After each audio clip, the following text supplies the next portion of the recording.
और आइए अब सीधे चलते हैं जहां वित्त मंत्री अरुण जेटली और वित्त राज्य मंत्री जयंत सिन्हा इस समय प्रेस को संबोधित कर रहे हैं। Therefore, this time the hard copies of the budget document are not being distributed to media persons. We have very few copies because if we distribute to some and not to others, you know what you all will do. However, all the budget documents are uploaded on the websites of the Ministry of Finance and Press Information Bureau. You can download them, you can look at them, use them as appropriately as possible. And lastly, I thank you for switching off your mobiles or keeping them in silent mode. Now I give it over to the Honorable Minister. Well, thank you very much for all being here. I'll certainly get an opportunity just now to interact with you. But before I do that, I think all the secretaries and the Chief Economic Advisor are also here. So they've been working overtime on all the budget proposal. So I'm first going to request each one of them to make a very brief comment in relation to the subject matter which is within their respective department. I think Mr. Wattle can start.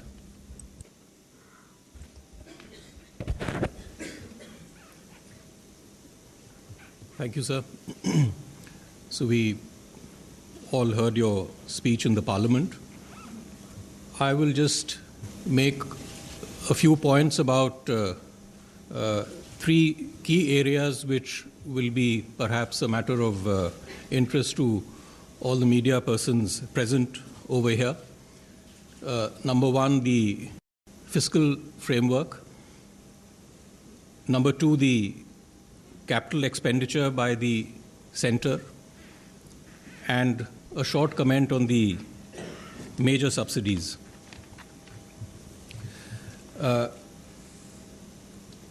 Well, as was stated in the budget speech, for this year, this financial year, we are going to achieve the 3.9% fiscal deficit target.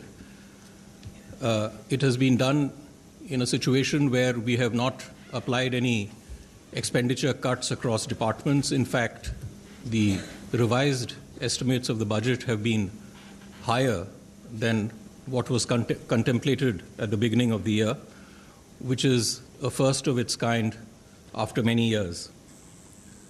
As far as the coming fiscal is concerned, the credibility and optimality arguments for adhering to the 3.5% of the GDP fiscal deficit have also been embedded in our exercise. We are going to adhere to it, and we have the past credibility of doing so. Even though it was difficult, we have taken a more national view and have honored our commitment to ensure that crowding out in the economy is minimized and domestic savings are available to the private sector for investments. Going forward, there will be, as far as the medium-term fiscal framework is concerned, it will be looked into because, as was mentioned in the budget speech, there is a debate about it's been 10 years old and it's performed well, the Act, and how we move forward is something will be looked into. But I may just say that we will have to look at issues of debt sustainability in terms of both stock and flow dynamics, and also, as I said, the net effect on growth through the fine balance between crowding out and crowding in of savings. This new framework does not mean that we are going to do away with fiscal balancing. The whole thing has to be looked at perhaps from a more national point of view, where we also look at fiscal deficits of states and see the whole thing more in a more combined or a holistic manner. But that will be something for this committee to decide. The other feature which I just wanted to mention to all of you is regarding the percentage of capital expenditure, which we will sustain at around 12% of the GDP. And here, while you read the document, the budget documents, you should not just look at the direct capex of the central government, but you should also see at the capex transfer to the states from the center, which is basically, if you minus the revenue deficit and the ERD, the effective revenue deficit, you will get that figure. And you will find that this is a substantial figure. And last year we had attained around, or this year we are going to attain around 12%, and we are going to sustain it at that level.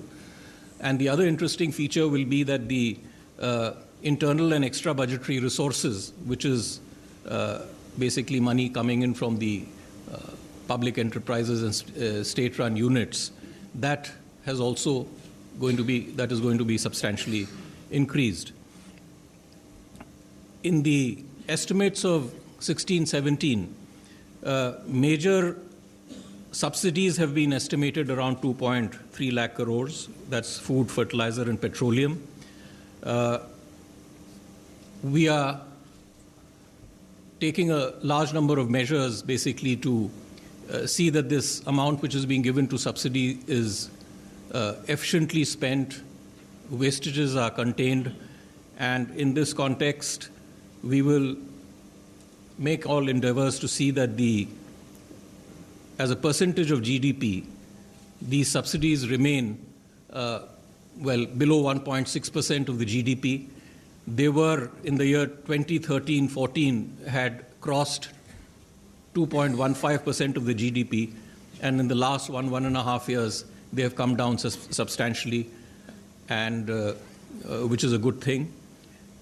So, in conclusion, I may just say that the past performance from the expenditure management point of view and the quality of expenditure of the department of the government has been very good, and we will continue this process in the coming year with an emphasis on the agricultural sector, on equity, and on growth.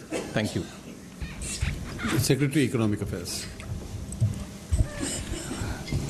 Good afternoon.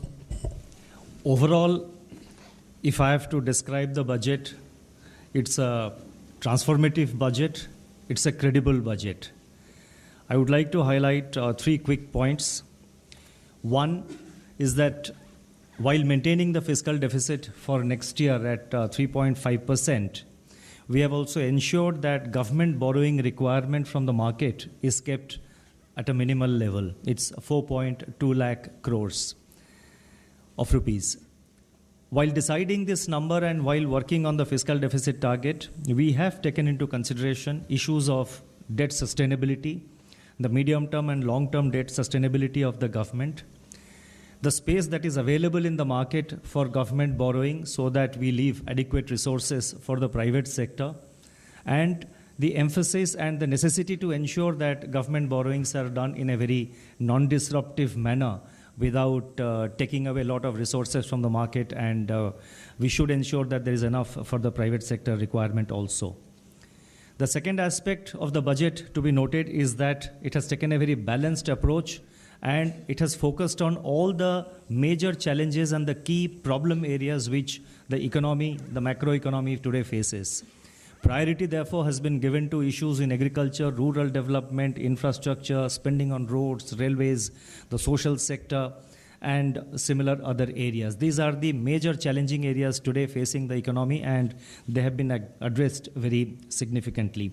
The third aspect I would like to highlight is that there are certain measures which is already, you must be aware, but just to put things in the perspective, I think there are certain structural reform measures.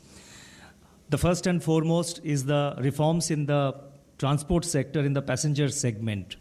The entire system is being opening up, and there is a lot of opportunities available to improve the quality of transport for the public, the quality of road transport for the public, bring in new investments, create new jobs, and increase the overall efficiency of that sector.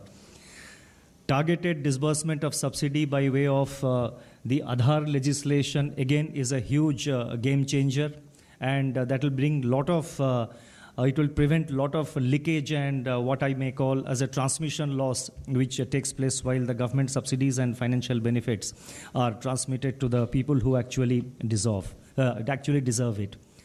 There is the code on the financial resolution. There is a code on the resolution of the financial companies. The bankruptcy law and is already before the Parliament.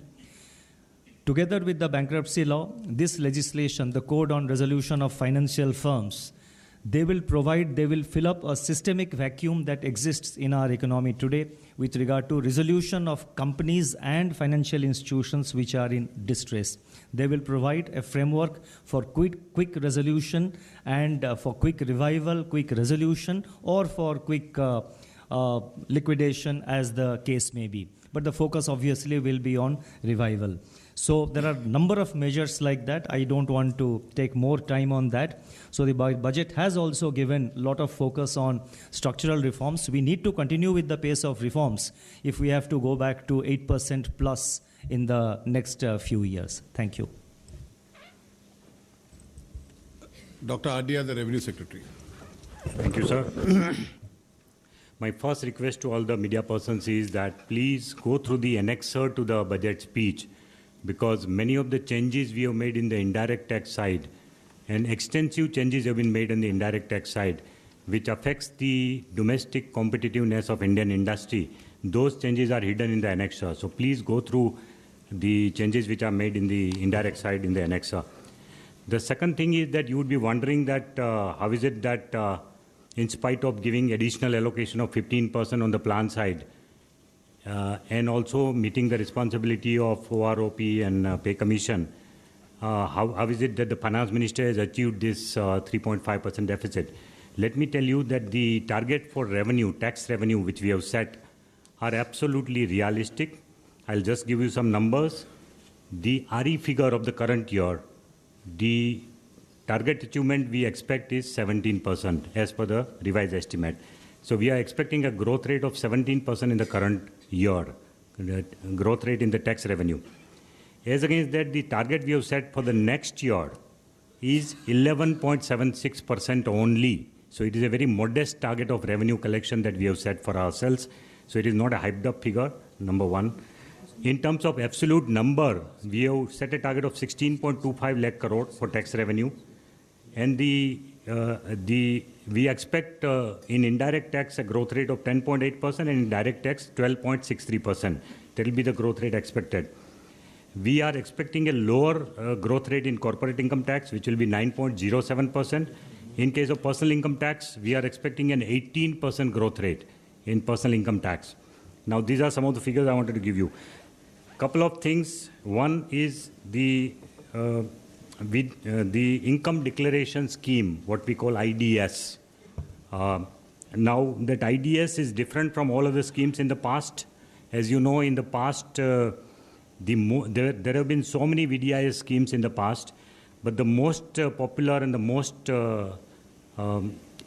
yielding VDIS scheme was of 1997, wherein the government got about 9,000 crore plus as tax income.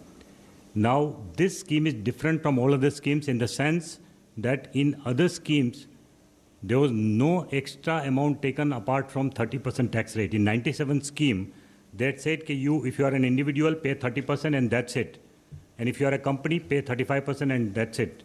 But normally companies don't declare the black money, only the individual declares. So 30% was the rate taken. This time, it is different. We are saying 30% plus 7.5% penalty plus 7.5% Kisan surcharge.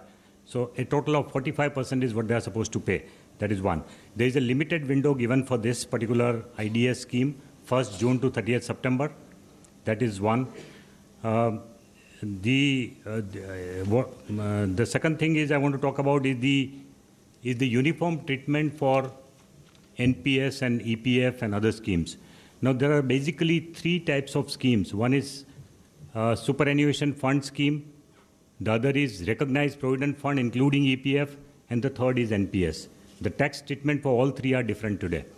In case of superannuation fund, the employer's contribution up to 1 lakh is completely exempt at the time of withdrawal. So if the employer is only giving up to 1 lakh, then the entire thing is triple E, exempt, exempt, exempt. In case of recognized provident fund, it is without any limit. Employer as well as employee can contribute any amount, and the entire thing is triple E. That means that even private individuals who are having a salary of 1 crore per month, they can join EPF, they can deduct 12 lakh rupees per month, and the entire thing will be tax-free for them when they withdraw. While in case of NPS, it was double ET, exempt, exempt, and tax at the time of withdrawal. We have tried to uniformize all these three schemes. So now what we are saying is, in case of all the three schemes, the contribution the contribution of employer would be limited to 1.5 crore. That is one. So that is a limit we are putting. The second thing we are saying is, in case of all the three, 40% of the corpus, when you withdraw at the time of retirement, it would be tax exempt. The remaining 60%, if you put it in annuity, again it is tax exempt. But if you want to take it home, in case of NPS, of course, there is a condition that minimum 40% you are supposed to put it in the annuity. That much you are supposed to convert it into annuity. So if you want to put only 40% in annuity and withdraw 20%, then you have to pay tax on 20%. But 40% will be tax exempt in case of NPS. We are giving this new regime for EPF because EPF people have already deposited and they are expecting their income to be tax exempt at the time of withdrawal. So whatever is the existing corpus, we are not going to touch it. I want to clarify that. But from next year, if anybody, any rich employee also wants to contribute to EPF, his contribution of his employer will be only limited to 1.5% plus his own contribution, 1.5. And then the 40% only will be available as a tax exempt at the time of withdrawal. But this will apply only to new contribution made after 1/4/2016. This is what I want to make it clear. And of course, last thing is about the relief to small taxpayer, how much it is coming to, the quantitative figures of that. Well, we have given two reliefs to small individual taxpayers up to income of 5 lakh. One is the tax rebate is increased from 2,000 to 3,000, 2,000 to 5,000, which is a straight-away benefit of 3,000 rupees reduction in their taxable income, in their tax liability. The second benefit of rental set-off, deduction for rental, this thing.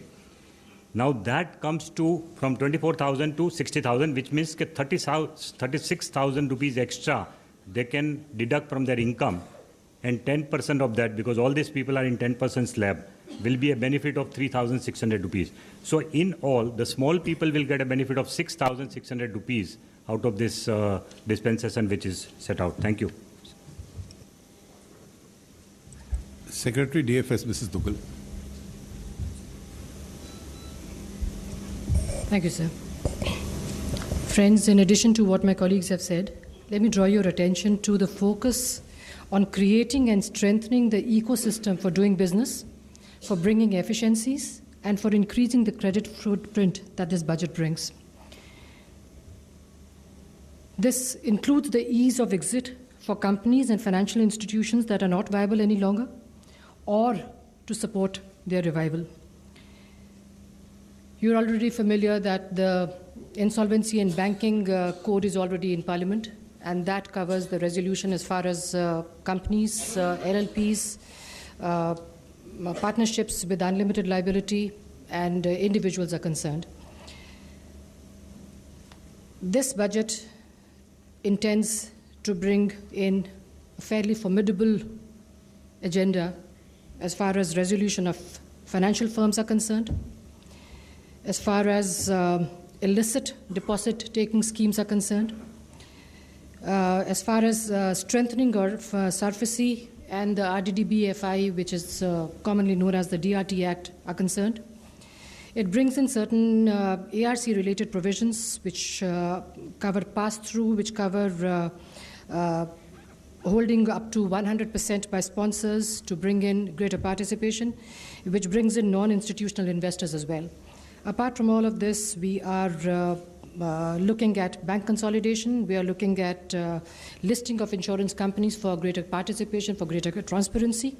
And we have set for ourselves, in line with our commitment to increasing the credit footprint, very, very robust targets under the Mudra scheme. Thank you. Secretary Disinvestment, Mr. Dheeraj Gupta. Thank you, sir. So the very fact that the government has changed the name of this department from disinvestment to investment and public asset management, it underlines the new policy approach of the government for management of its investment in CPSEs. It is not merely disinvesting, it is really using, leveraging, and really efficiently using these resources for economic growth and fresh investment in the segments. Various linked issues which all lead to market capitalization of these CPSEs, there has to be a policy convergence, so that has been underlined in the statement of Honorable FM. There is a stress on strategic as well as minority stake sale. The policy and prescription mechanism for strategic disinvestment is already in public domain. It has been uploaded on the website. So that is now available, and it's a fully well laid out document which has been approved by FM. And as far as targets are concerned, we hope and we are very sure that we will be having best endeavor to achieve these targets. Thank you.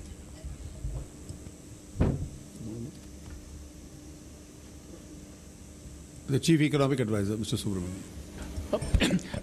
I'll just make a couple of points because my colleagues have covered it. One, I think the point I would make is that, the commitment to macro stability is reflected both in the fact that the fiscal anchor and the monetary anchor are secure. The fiscal anchor by retaining the 3.5 and the monetary anchor because, the Monetary Policy Committee that's going to codify, the successes in inflation, that's also going to be given a legislative form. That's point number one. Point number two is, in deciding the target, there was this, tension between, credibility, consolidation, and the growth.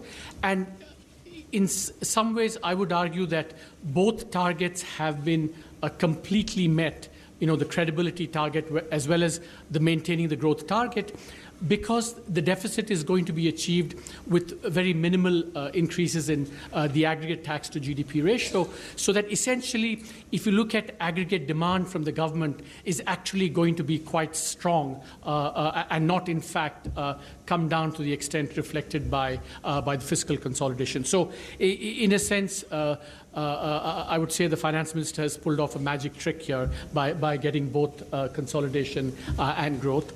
And the last point I would say, of course, is that the JAM agenda has been really given a really great impetus with the Aadhaar bill, which means that the whole JAM agenda, not just today, but going forward, can really be, accelerated going forward. I think the MOS, Mr. Jayant Sinha, will highlight one point. Yes, I just wanted to highlight one point which has not come up so far in the discussions, but is very, very important for both higher education as well as for entrepreneurship and innovation, which is really the ability of 20 universities, 10 public and 10 private, to be placed in a new regulatory architecture which gives them the freedom and the independence to really work towards being world-class. This, coupled with the fact that we have the higher education financing agency that we're also setting up, will give them, in addition, the resources that they require to truly be world-class universities. This also is a game-changing step that we brought forward in this budget.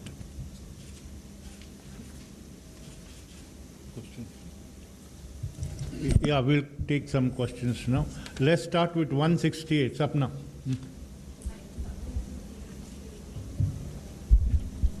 So there's a lot that's been spoken about consolidation in the banking sector.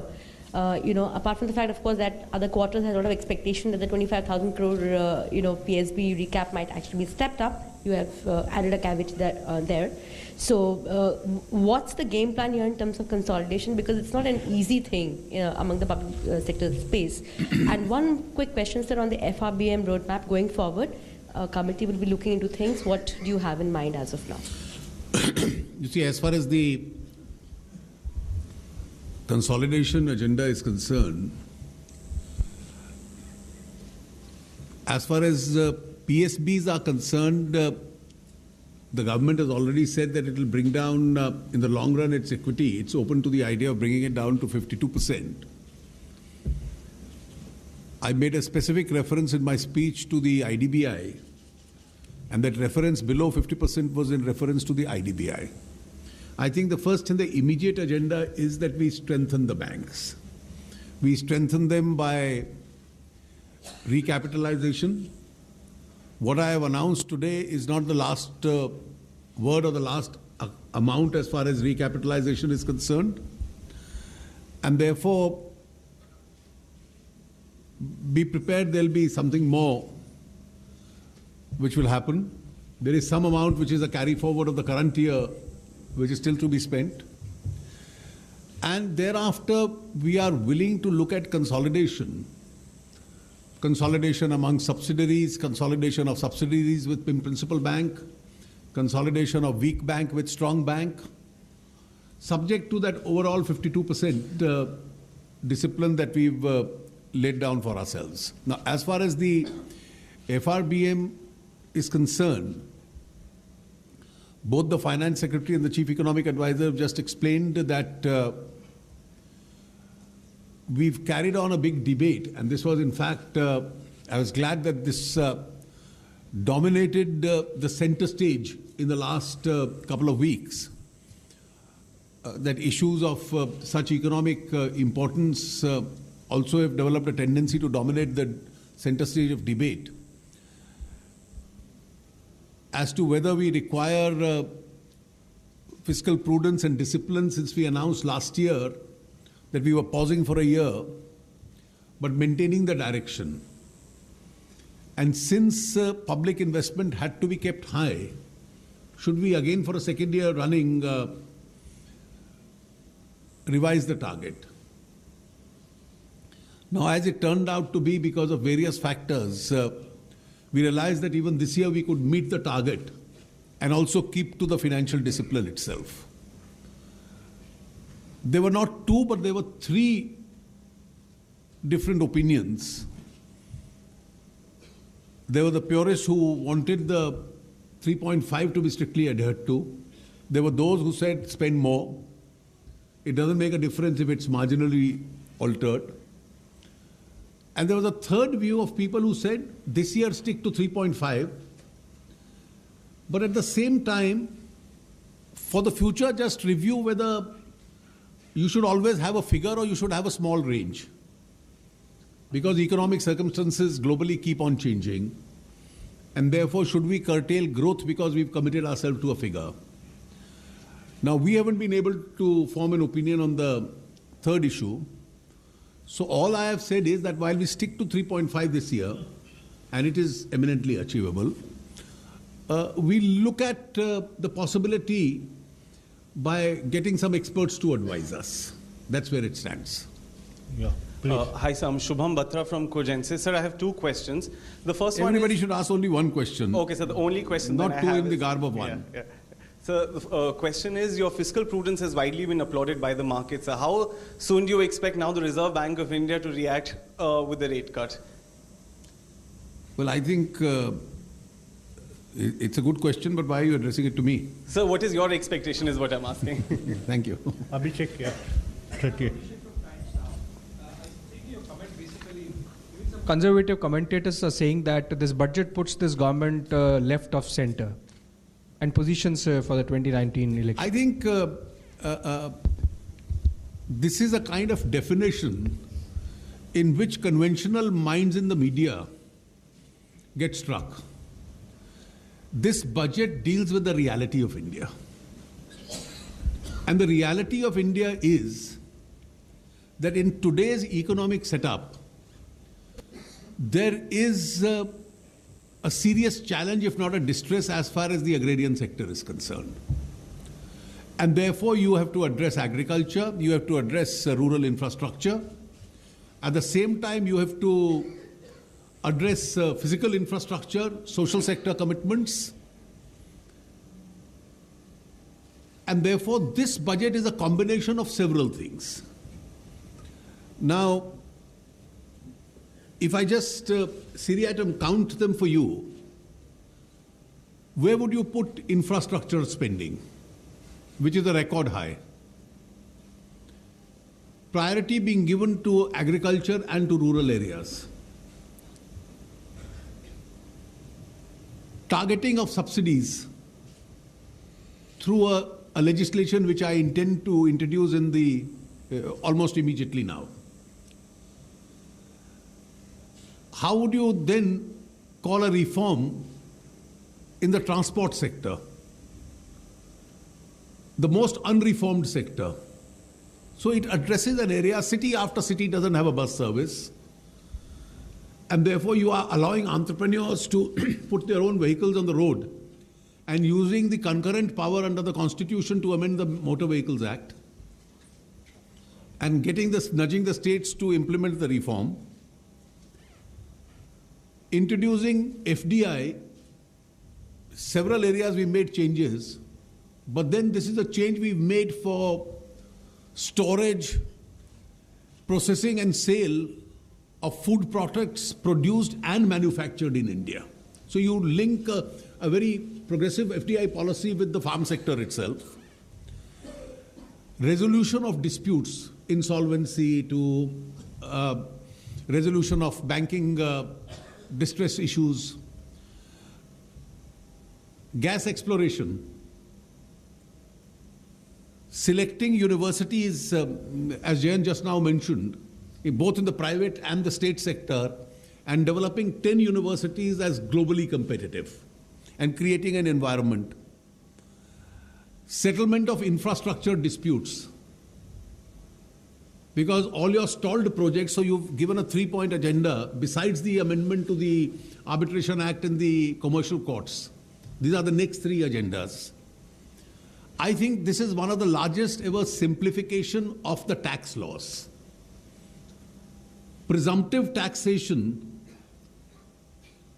salaried class has a very simple tax return. You are almost bringing business institutions below a turnover of 2 crores to that level. You are bringing bulk of the professionals to that level. And then taking a bold step on clearing the backlog of all your virtual table, the mess on the table as far as taxation is concerned, through various settlement schemes. Giving a boost to the housing sector. So how would each one of these from grass exploration fit into your definition of left or right? So this addresses the sectors which need to be addressed. And obviously rural India needs to be addressed the most. Yeah, that's it. Sir आपने illegal deposit scheme की बात की कि उसके लिए एक regulation लाने की बात की है, चूंकि सेबी इलीगल डिपॉजिट स्कीम पे जो कर्व करने की बात की सर, सेबी रेगुलेशंस में 100 करोड़ के ऊपर ऑलरेडी जो CIS है उसके लिए रजिस्ट्रेशन है, तो क्या इस स्कीम में जो आप जो लॉ लाने की बात कर रहे हैं, मल्टी लेयर्ड जो स्कीम्स होती हैं, पॉन्जी स्कीम्स होती हैं, उनको भी कवर किया जाएगा? देखिए, इसमें ये जो लेजिस्लेटिव स्पेस है काफी हद तक ऑक्यूपाइड थी. कई राज्यों के अपने कानून हैं, कुछ प्रकार की स्कीम्स है जिसको सेबी देखती है. अब जहां पॉन्जी स्कीम से इंटरस्टेट इंप्लीकेशंस है उसको कौन देखेगा? इसमें एक और बड़ा प्रश्न भी आता है कि ये राज्यों के दायरे में है कि केंद्र के दायरे में है. और इस पे जब सुप्रीम कोर्ट गए राज्य तो उन्होंने कहा आपके दायरे में है, जब केंद्र गया उन्होंने कहा आपके दायरे में भी है. तो इसलिए इस सारे पक्ष को एग्जामिन करने के बाद हमें लगा कि इसमें आज भी गैप्स हैं और उन गैप्स को पूरा करने के लिए एक ओवरराइडिंग सेंट्रल लेजिस्लेशन चाहिए. देखिए, अब वो स्पेसिफिक जब लेजिस्लेशन बनेगा कि कितनी ऑक्यूपाइड स्पेस को छोड़ना है और कितनी नई स्पेस ढूंढनी है, वो लेजिस्लेटिव ड्राफ्टिंग का एक विषय आएगा। सर मैं लक्ष्मण CNBC आवाज से यहाँ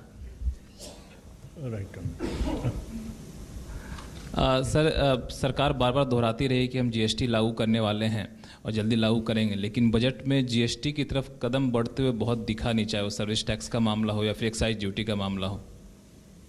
देखिए GST संविधान संशोधन से लागू होगा और जितने भी हम टैक्सेशन डिसीजंस ले रहे हैं वो धीरे धीरे उस दिशा में कन्वर्ज कर रहे हैं, उसकी तैयारी हम रख रहे हैं। मतलब service tax suddenly standard rate की तरफ चला जाए ओवरनाइट, ये संभव नहीं है। तो इसलिए जितने भी छोटे छोटे स्टेप्स लिए गए हैं पिछले 2-3 वर्षों में वो उस कन्वर्जेंस की दिशा में ही है। या 50 दे या सर सौरभ इंडिया टीवी से। मध्यम वर्ग को बड़ी उम्मीद थी कि इनकम टैक्स स्लैब में कुछ बदलाव किया जाएगा। आपने भी एक वक्त में वकालत की थी कि 1 लाख से 5 लाख तक टैक्स फ्री कर दिया जाना चाहिए, वो क्यों नहीं कर पाए और कब तक करेंगे? देखिए जो टैक्सेशन में प्रिजम्पटिव टैक्स के माध्यम से और टैक्सेशन प्रणाली की सरलता के माध्यम से छोटे और एक मध्य दर्जे के टैक्स पेयर को रिलीफ मिला है, उसकी दिशा बहुत अच्छी है इस बजट में।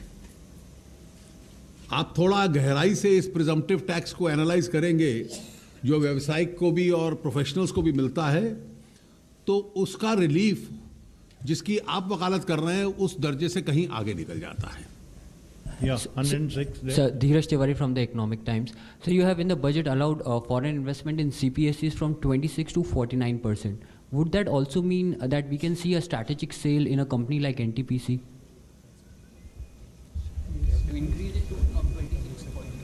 No, we have not said so. We have not said with regard. No, what we have said is that now when there is an investment, it requires a prior approval of the government. Every time there is a foreign investment coming into a CPSU, which is going beyond 26%, it has to come to the government for clearance. So what the budget has announced is that that kind of clearances will not be required, and up to 49% foreign investment can automatically come into CPSEs in the permitted sectors. Yeah, 34. Yeah, Parsa from DNA. You have acknowledged that there is a global economic crisis, and your very generous allocations in the different sectors should stimulate domestic demand as such. But do you think that you will be able to keep the Indian economy immune from the external storms? Well, I don't have to acknowledge that there is a global crisis. The whole world is acknowledging that. That's a reality. And obviously, Indian economy is integrated with the world, and therefore some areas of what's happening elsewhere in the world will impact on us. And therefore, there is a specific paragraph, if you see towards the initial part of the budget, which says, how do we build up firewalls that we are able to resist the impact of the global situation to the maximum and the best of our ability. Yeah, Ruchi. Sir, I'm Ruchi from ET Now.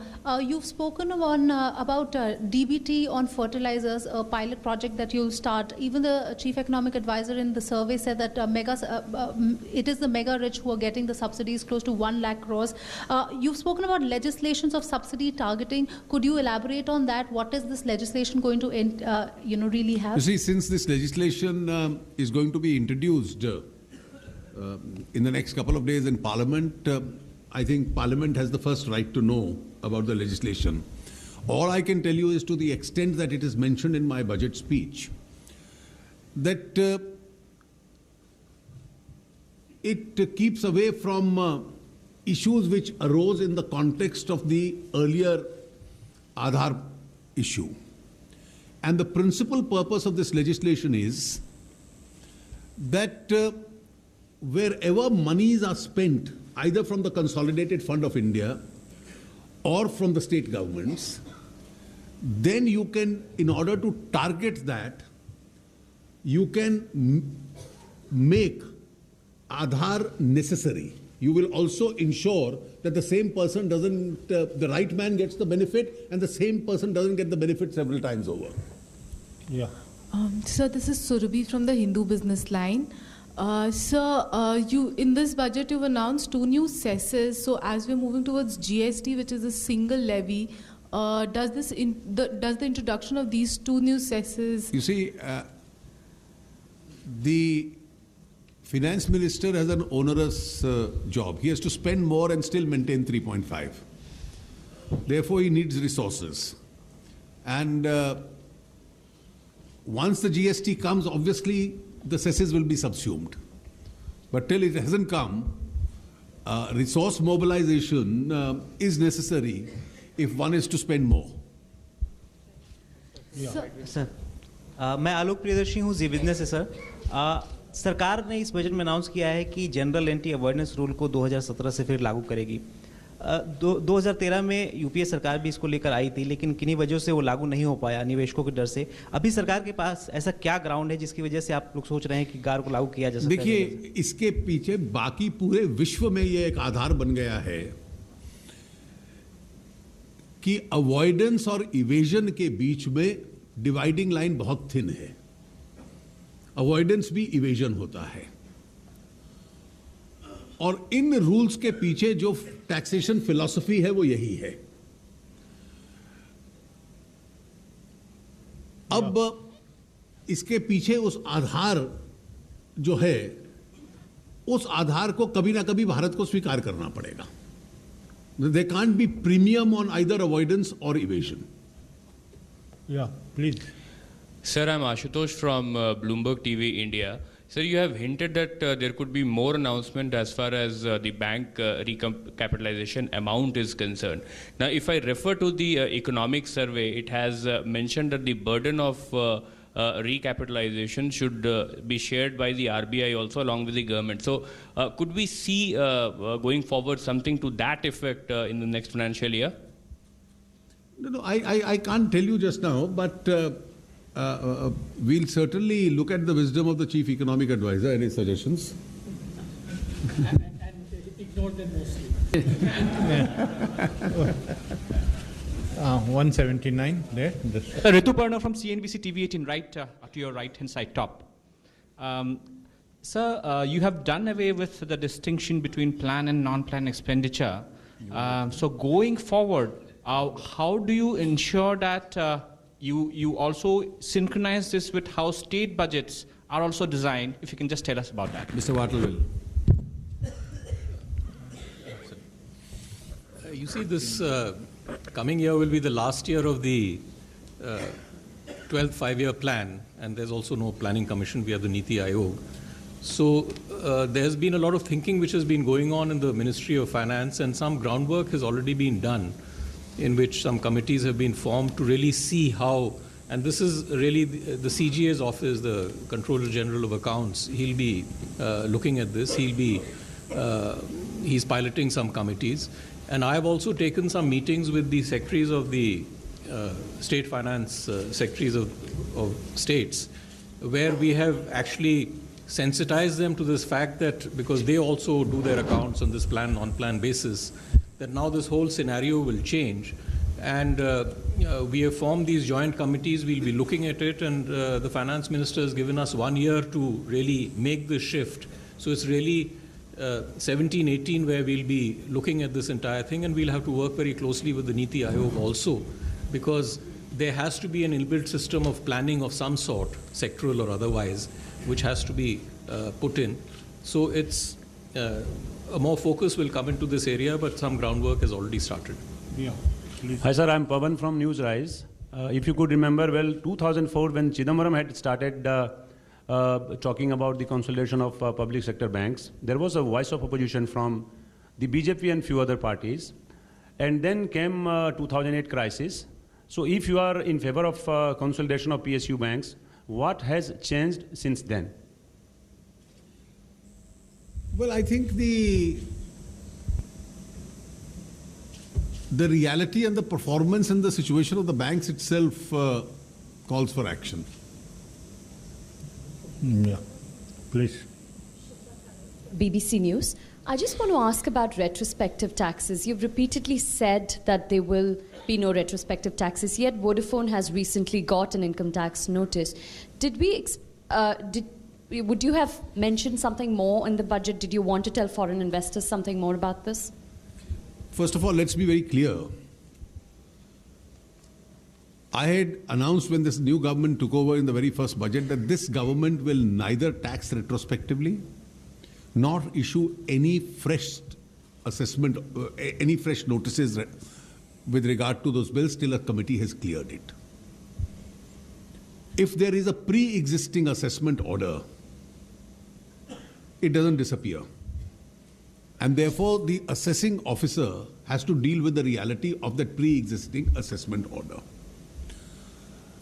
I had hoped that some of these disputes could be settled through the judicial tribunals or courts in the meanwhile. Many have been. Very few remain. The government has shown its keenness to even clean that aspect up. And therefore, I have taken one more step in that direction. And that step has a good rationale behind it. Even under the old retrospective laws, for this government is a legacy issue, since the assessee says, I was taken by surprise by retrospective legislation, there's a rationale not to have penalty and interest. So the law itself provides for a settlement on payment of principal, those who want to avail of that cause. So this is one extra step that I have taken in order to clean up the legacy. Yeah, Geeta. Geeta Mohan from NewsX, sir. You, in your speech, said that the political environment has unsupported. When it comes to reforms agenda, we see the opposition has stalled quite a few reform bills. And I asked this because you spoke about cess and you said that it will be subsumed when GST is in place. But the most criticism that has come today is with regards to the cesses that have been imposed by the government, calling it a cess government. Well, I've been able to understand the question. Governments survive on revenue. If those who coin phrases of this kind can tell me an alternate methodology of spending more without charging taxpayers. So I'll be very grateful if I am educated on that aspect of governance. Hi, sir. My name is Aftab. I'm from Newsrise. I just wanted to know two things: the government's target for growth for the next fiscal and government's oil price assumption for the next fiscal. Well, I am not moving on any assumption. As far as the growth targets are concerned, the economic survey has already referred to them. Sir, Prashant Mukherjee from New Indian Express newspaper. Yes, sir. Sir, you have changed the name of the Department of Disinvestment. So, is it? Don't you see? Is it as a sign of a failure since the Department of Disinvestment has never met its target, and in your last year's budget have increased substantially your target for disinvestment? First of all, is it the reason that you have not mentioned any target for this year as well? You see, the target is there in the documents. You read them carefully. In the last 21 months, we've achieved a better track record on divestment in terms of quantum than any government in the past. Now, we couldn't achieve our target, obviously, because the markets were very volatile.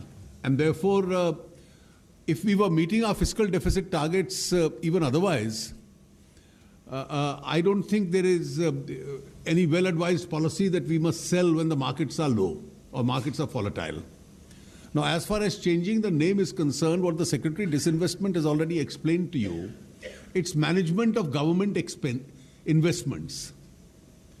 And management of government investments really means it's a money belonging to the government or the people of India. Whether we must have 80% equity in a company or 70% equity in a company, or we must have 2 new highways, both are investments on behalf of the people of India. So instead of having 80% investment in a company, I have 70% shares, and in the process, if I can have 2 new highways, it's a matter of policy. So it's management of the government investment. We'll take last two questions, 81 and 161. Hello, sir. I have two questions. One, how much have you set aside? One question, please. How much have you set aside for 7th pay commission payout? And you have budgeted about 99,000 crore from a spectrum auction.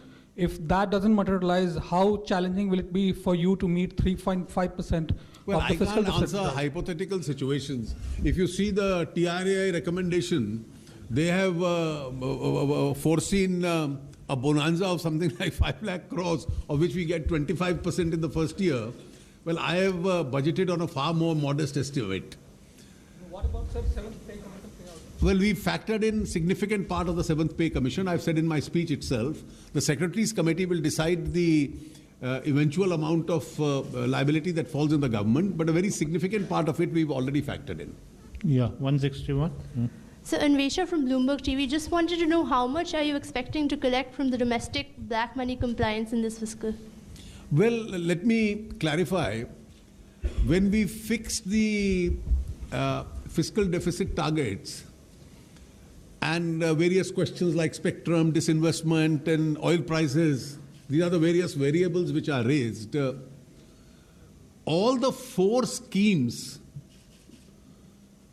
which I have announced, the taxation schemes, number 1, disclosure of income which has escaped assessment or disclosure, the direct tax dispute settlement scheme, the indirect tax dispute settlement scheme, these are both at the first appellate level, and the retrospective tax, payment of principal amount of tax.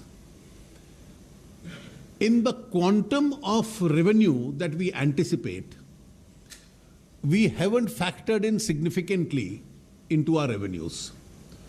So whatever we are able to realize from these 4 schemes, I think will make the management of accounts somewhat simpler. That's really the last question. Yeah. Yes, speaking. Shams from Urdu media. सब minority से related आपका जो आपने बहुत थोड़ा सा अपनी speech में किया, तो ज़रा उसको एलेबरेट करेंगे कि इस स्कॉलरशिप में कितना बढ़ाया। और एक खबर ये आई थी कि हज अफेयर्स को भी माइनॉरिटी इसमें मिनिस्ट्री में लाएंगे, तो क्या उसके लिए बजट में कुछ प्रावधान है? ऐसा है कि जो एग्जिस्टिंग योजनाएं हैं स्कॉलरशिप्स की, उस्ताद स्कीम प्लस दूसरी जो स्कीम्स हैं, उन सब के लिए जो इस साल का प्रोजेक्टेड एक्सपेंडिचर है उसको बजट में प्रोवाइड किया गया है।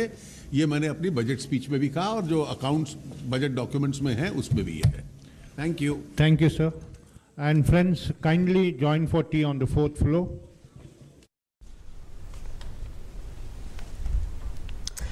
ये आप सीधा प्रसारण देख रहे थे और इस वक्त वित्त मंत्री अरुण जेटली अपनी पूरी टीम के साथ, जो बजट बनाने वाली उनकी पूरी टीम के थी, उस टीम के साथ वो पत्रकारों के सवालों का, उनके जो तमाम क्वेरीज थी उनका जवाब दे रहे थे। और